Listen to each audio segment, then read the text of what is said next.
actor, director, entrepreneur, philanthropist.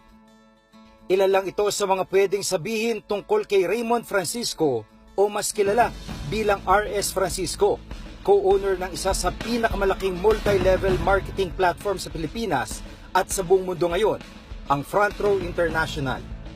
Yung Front Row, paano ba siya mag-start at saka talagang anong concept behind? Ang Front Row nag-umpisa kasi nung time na tamang-tama ang dating sa akin ng multi-level marketing. Kasi yun yung time na parang na-burnout na ako sa advertising. Hindi ko na kinaya gumising na maaga.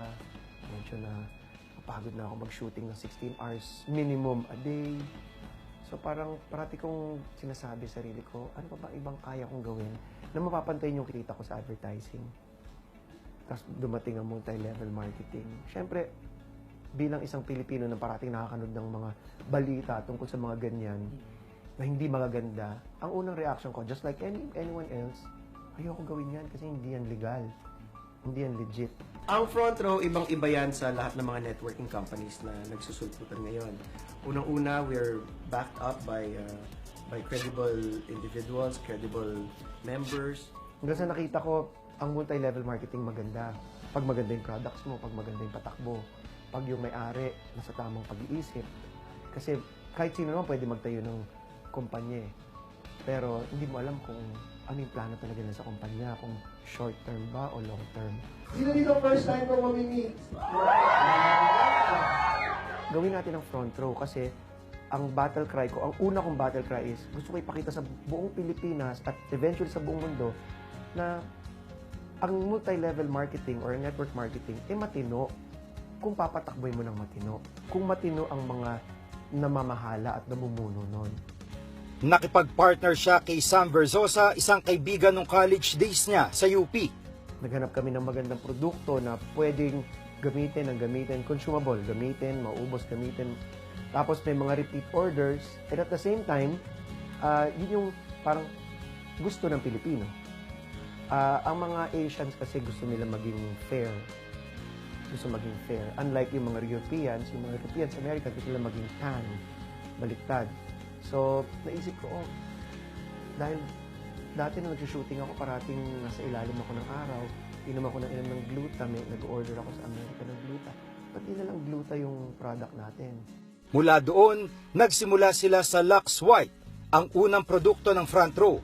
Isang brand ng sikat na glutathione na antioxidant, pero may whitening side effect. May mga lumalapit sa akin ng mga supplier, sinasabi, RS, ito na lang ang kunin mo. Made in China, mas mura pa to. Mas malaki yung tutubuin nyo dito kesa dito sa Amerika. Meron akong crossroad dun eh. Meron akong choice when I was starting Front Row na pwede naman ako doon sa mga mumurahing ingredients eh. Mas kikita ako ng malaki. Bakit ako ano dito sa mamahalin? Pero sabi ko kay Sam, hindi. Sabi ko, gusto ko quality. Gusto ko kung ano yung binayad nila, yun ang makuha nila. We started 2010. Tapos, the first 2 years, I must admit, Jiggy, mahirap. Kasi syempre, hindi pa kilala yung Lux White. I only had 200 or less than 200 members that were selling Lux White. And people at that time were saying, effective ba yan? Ano ba yan? Hanggang sa syempre, ang maganda kasi sa product mo, at that time, nung time na we were starting 2010 hanggang 2014, wala kaming models. Wala kaming endorsers. It was just the users. Sila yung nagsasabi, ay, ang ganda nito. Tapos magpo-post sila sa Facebook. Word of mouth. Oh, word of mouth talaga lumabas na parang, ang ganda naman nito, tinry ko, may bagong product to, Lux White. After 2 months, ito na. Tapos nagpo-post sila ng before and after. So, doon ako nagulat na parang, okay, sabi ko, kahit walang model, dumadami. Hanggang sa dumating yung time ng 2014 or 2014, 2015, yung sales ng Lux White, tumaas talaga. There was a huge demand. Ang problem, hindi namin na-forecast yun. So, bandang 2014, 2015, dun sa mga parts na yun, you'll hear from the office parate, out of stock na naman ang Lux White, out of stock. Out of stock, sino meron dyan? Willing kami to pay more. Sa sobrang lakas ng demand para sa Lux White, kahit ang supplier nila sa Amerika ay naubusan ng supply. May nag-alok uli kina RS at Sam mula sa ibang bansa ng mas murang glutathione, pero hindi pumayag si RS. So, kumbaga parang tumaya ka sa quality and yung demand lalong tumaas tapos lalo kayong nakilala sa company. Yes. Pero, to ano your question, tumaya ako sa quality, matagal muna yung time na tumaas yung reputation. Siyempre, we had to prove ourselves. So, 2010, nag-open kami. Alam mo, ang daming pinagdaanan ng front row. Ang daming pinagdaanan yan. Pero ang sinabi ko talaga sa business partner ko, kahit ano mangyari, kailangan hindi ma-delay yung mga commissions ng mga distributors natin. If you ask the distributors, front row distributors, never sila nagkaroon ng doubt or naging weary na, baka next week wala tayong cheque. Sila sure yan na pag may benta silang product, may commission sila kagad the next week. At dahil sa pambihirang success ng front row, nag-branch out din sila sa ibang mga products. For a whiter and more youthful glow in an instant, Front Row introduces an ultra-hydrating instant whitening body cream that leaves you with a light, silky, and non-sticky feel. Hanggang sa we came up na with noong 2016 or 17, the Korean naman, yung mga topical. Tapos yung mga cream, we came out with the DD Stick and the Insta Bright. Yun naman made in Korea. So lahat ng products namin, except for the soap, kasi the soap is manufactured by the Filipino pharmacist based on Filipino skin. Pero yung mga pinapahid sa mukha, tsaka lotion, tsaka iniinom, it's all imported. Made in the US and made in Korea.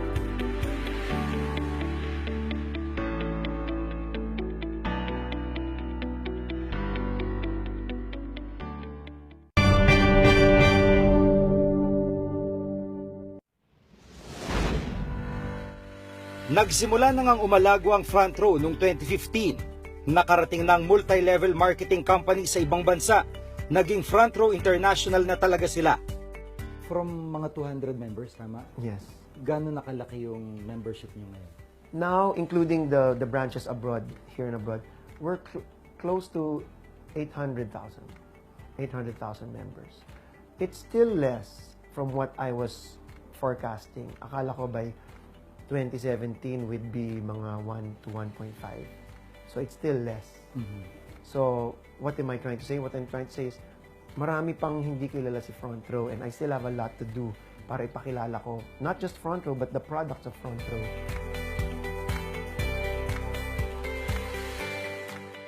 Sa ngayon, bukas na rin ang front row sa Dubai, Abu Dhabi, Singapore, Fujairah at India. At malapit na rin sila magbukas sa South Korea, Malaysia at Hong Kong. Yung mga employees and members mo, pag nakikita nila yung success ng front row, syempre, ina-attribute nila sa inyo ni Sam yun. So, anong sinasabi, anong feedback, at saka anong feeling pagka kinakausap ka rin nila? They reach out to me in Messenger, parate sa Messenger. A random name will pop out and magte-thank you lang. Thank you sa front row, thank you din mo. Dahil sa front row, napauwi ko yung nanay ko ng OFW yan. Tapos may isa naman magte-text dahil sa front row, napagamot ko yung tatay ko, ganyan. Tapos may isa naman dahil sa front row, ganyan. Parati siya nagaganon. And that's when I measure success. That's when I tell myself, uy, kahit pa paano, medyo successful ka. Kasi nakakabago ka ng buhay kesa nakakasira ka ng buhay. Sobrang dami nga naging message, puro thumbs up na lang nga ako kasi hindi ko na talaga maano na isa-isa na, uy, salamat po.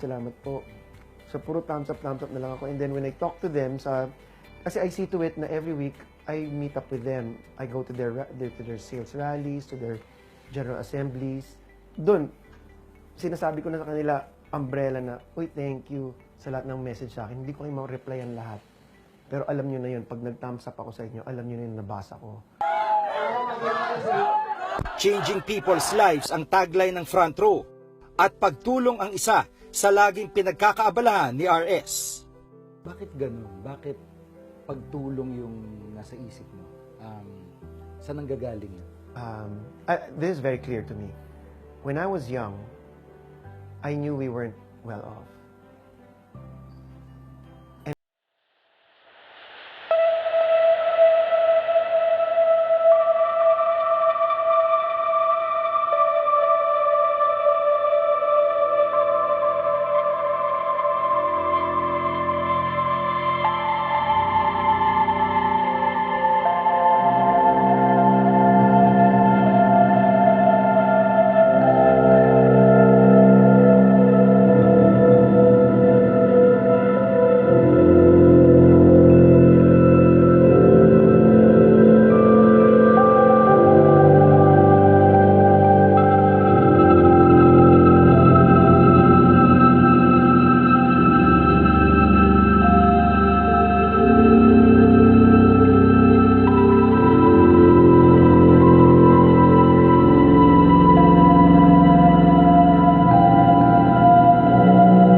di ako na-picture ng babae, malamang problema ko pa rin yung tuition ko. So, I wanted to turn the negative into a positive thing. So, yun yung sa education. Meron naman sa church, nagpatayunin kami ng church, so it's a religious sector naman. So, iba-iba, meron naman sa animal shelter. Nagdodonate kami ng mga food sa mga ano. So, iba-iba. Kung ano lang yung makita ko na. In fact, sometimes si Sam would watch the news. Pag nakita siya ng isang story na TV video niya, tapos sabihin niya, let's reach out to this person. Because God has given me more than what I was praying for. More than what I was praying for. Parang feeling ko, kota na ako.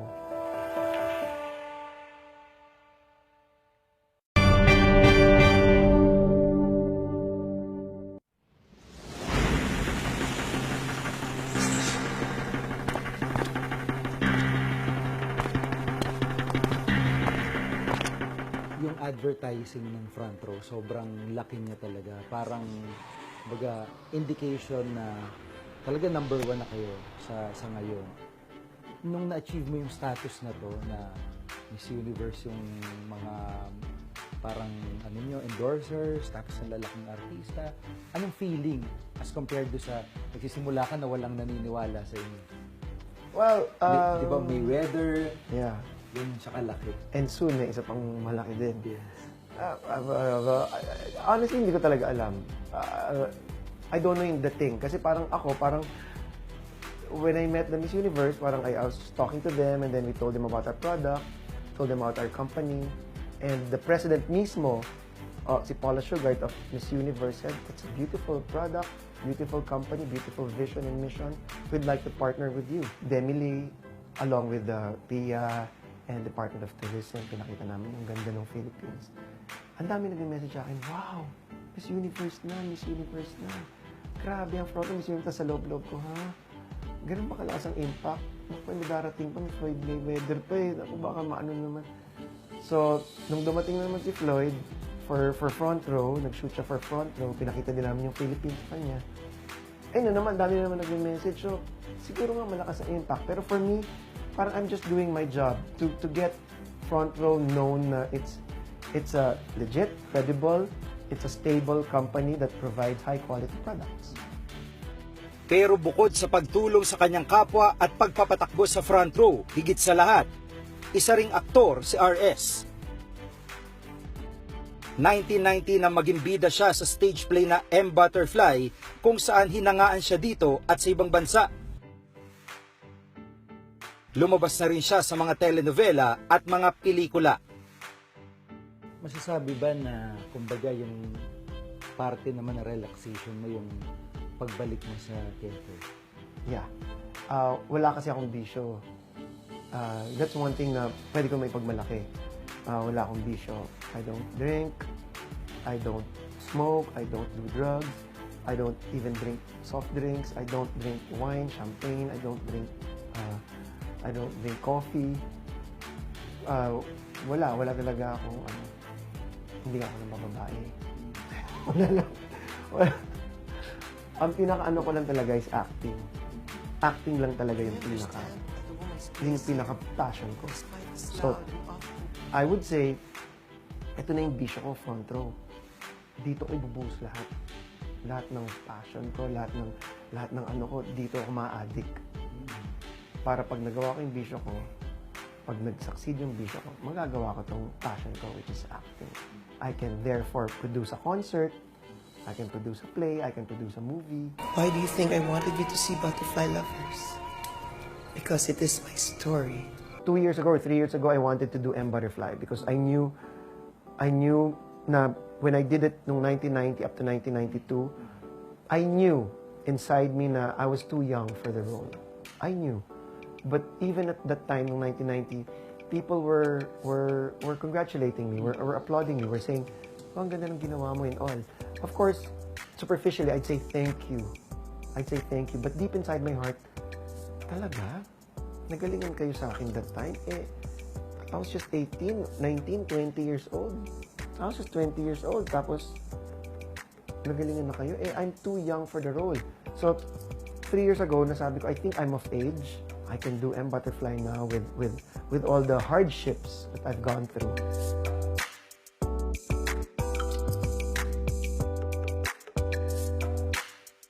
I want to produce something, lahat ng kikitain natin, pamigay natin.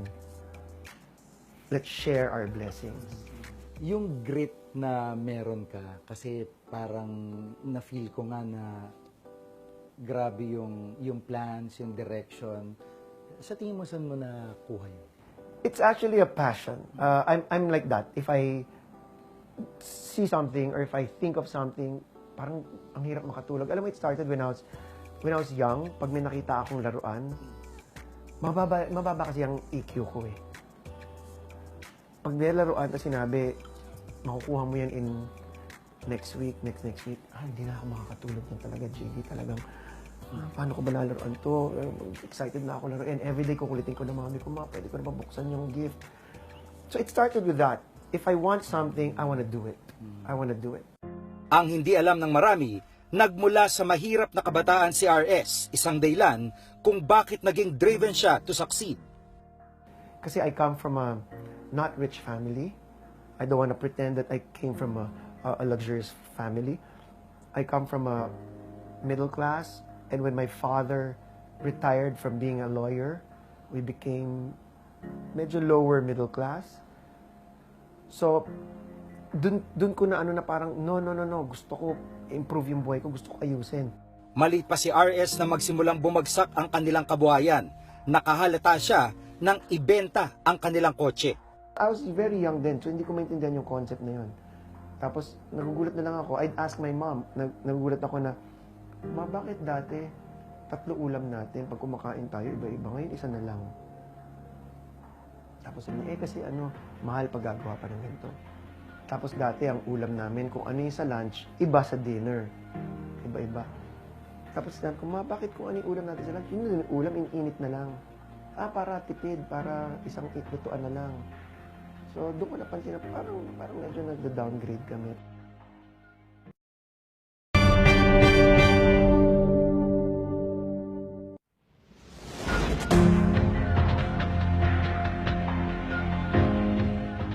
Tila mahirap isipin, pero ang multimillionaire na si RS Francisco, batikang aktor, direktor at negosyante, ay nagdaan sa matinding kahirapan noon. Naranasan ko, Jiggy, yung time na mag-e-exam. Tapos pag mag-e-exam na, marinig ko na rin teacher sabihin, Francisco, punta ka sa accounting office. Alam ko na yun. Pagpunta ko doon, yes po. Francisco, hindi ka pabayad. Alam ko po. Dito na-realize ng murang isip ni RS na pera ang problema nila sa pamilya. Ang parati lang namin pinag-aawayan before, Jiggy, was money. So, parati na sa utak ko, I need to work hard. I really need to work hard. I need to work very hard because the only source of problem that we have, root of the problem we have, is money. So, at that time, when I was younger, naisip ko, if I earn, hindi na kami mag-aaway ng mami ko. Tumigil sa pag-aaral si RS, pumasok sa iba't ibang trabaho. Naglako ng pabango, pumasok na sales clerk sa isang shoe store at iba pa. I went to Binondo, nag-work ako sa bodega, nag-work ako sa salon, gumupit ng buhok, kahit hindi marunong gumupit Hindi ako marunong gumupit. Gupit lang talaga. Tapos pag hindi pantay, sabihin, ba't di pantay? Yan yung style. Ganun talaga, as in talagang, ganun. Tsaka yun talaga yun. Sabi ko, kada gupit ko, natututo ko. Every gupit ko, natututo ko. Ganun pala dapat ang gupit, ganun pala dapat ang tira. Hanggang sa natuto na talaga ako eventually. Pero yung mga umpisa ko, yun, in fact, I even sold shoes sa SM na wala akong training. Nagbunga naman ang mga pagsisikap ni RS. Nakapasok siya sa UP. Natupad ang pangarap na maging isang stage actor. At ngayon, big time na siya. Ano ang kanyang sikreto? I always tell my agents, my secret to having a stable and a decent and a legit and a long-lasting business and relationship are 3 words which start with the letter T. Ano ba yung parating sinasabi? Gawin mo lang ng tama. Gawin mo na siya ng tama. Huwag ka manloloko ng tao. Huwag ka mang iisa. Huwag ka mang gugulang. Huwag ka lahat. Ako, I'm always like that. a lot of people say, ang bait-bait ko. Sinasabi ko, hindi. Mabait lang ako sa mabait. Pero kung hindi ka mabait, hindi ka mabait. Gawin mo lang ng todo. Hindi pwedeng half-hearted. Hindi pwedeng, sige, I'll do front row, pero kaya mo na pagka dito na lang ako, dito ako mas magpo-focus sa ganyan. Hindi, gawin mo ng todo. At for you to last, gawin mo ng tuloy-tuloy. Huwag ka tumigil. Ako, hindi talaga ako titigil dito sa front row. So, if my agents, my distributors here and abroad would just do it tama, todo, and tuloy-tuloy, that's not even a secret. That's the 3 ingredients para mag-succeed sila sa front row business nila. Final words, ano yung gusto mong kumbaga mensahe din para sa members mo, dun sa ibang hindi mo pa members, at the same time talagang sa Filipinos in general, kaugnay ng mga tinutulong mo and yung company? Ang gusto ko lang sabihin sa lahat ng tao na sana ang mangyari sa atin is na gawin natin yung mga bagay na gusto natin gawin. Follow what you want to do. Like ako, ang gusto ko, umarte at tumulong sa tao. Yung dalawang yun ang gusto kong gawin. So, yun ang mga gusto kong gawin na nagagawa ko ngayon. Dapat, isipin mo at the end of the day, yung ginagawa ko ba, ito ba yung gusto ko talaga? Dapat yun ang bottom line. Do what you love to do, not what you have to do. Ako, Diyos ko. Tara. Marami pong salamat sa inyong pagsubaybay. Ako po si Giga Manikad para sa The Working Class.